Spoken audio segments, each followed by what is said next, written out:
Dear viewers, welcome to the weekly roundup, the 60th roundup. Not bad, not bad. Before we start, if you like this content, consider subscribing. You can like the video for the algorithm, you can dislike the video, but that is irrelevant thanks to YouTube. But mostly, I'm happy that you're here. Thanks for joining, let's dive in. Starting with reveals and announcements. And I'm kicking off the video with financial news this week. People are still hating on Epic, but at the end of the day, it is the company who gave us the best game engine ever made. For decades now, they're the ones making sure Steam isn't charging insane cuts for indie developers by giving them a fair deal themselves, after which Steam changed their policy too, which is ultimately good for indie devs, which is ultimately good for us. And they're making indie devs' dreams come true by handing out these epic mega grants to stimulate indie game development. And what is peanuts for Epic can be life-changing for developers. Yeah, the store sucks and exclusives potentially as well,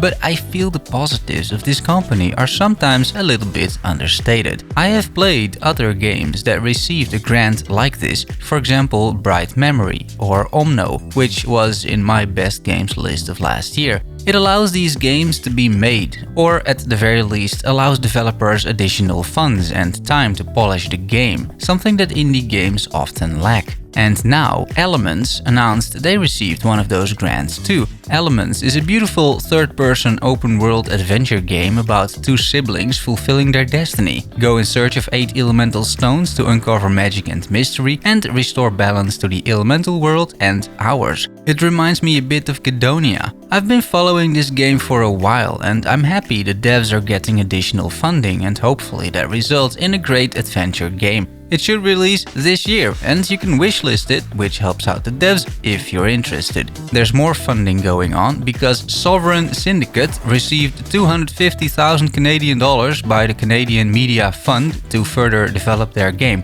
That's about 35 euros. It's not bad. What game, you ask? Well, a CRPG game set in a Victorian steampunk London. Explore an open world of back alleys, brothels and opium dens as one of 3 characters. One of them is a cow. Color me intrigued. I know a lot of viewers like the random new games I put in these episodes and this one is something I feel could be amazing. The premise is simple but original and I can't wait to see what this game actually is about. It's coming soon, according to Steam.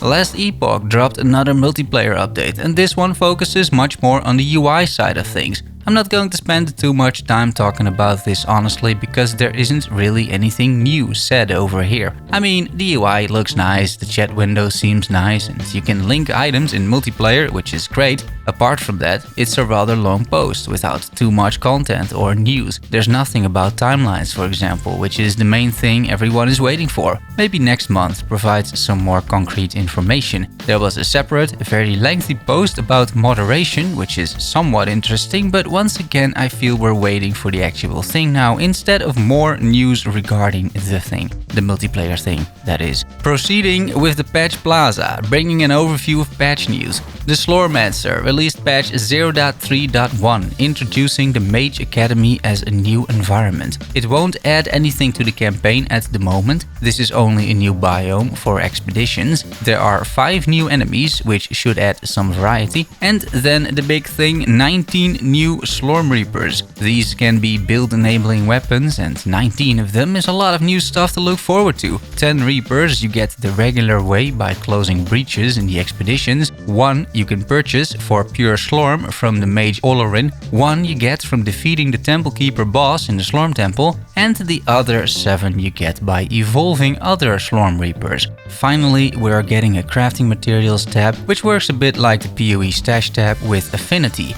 Should be very useful and help clean up your inventory. Lens Island, the cute indie survival game, added a Pagoda update, patch 1.06. It is the first of 3 big patches coming to this awesome game. Check out my early access review if you haven't. This update includes the new pagoda building style to celebrate the Chinese Lunar New Year. There are also some new decorations and they've now added unique styles for all of the windmills, water towers and fences. This update also includes some major optimizations and many bug fixes. Up next in the other patches that are planned is full key mapping support within a week from now, We'll get full controller support in 3 to 4 weeks and an overhaul of the power and water system and several new mechanical items to build in 3 to 5 weeks. Vampire Survivors, my favorite early access game of 2022, released patch 0.2.10, bringing 3 new achievements, 2 new characters and 1 new special stage. €2.40, lovely people.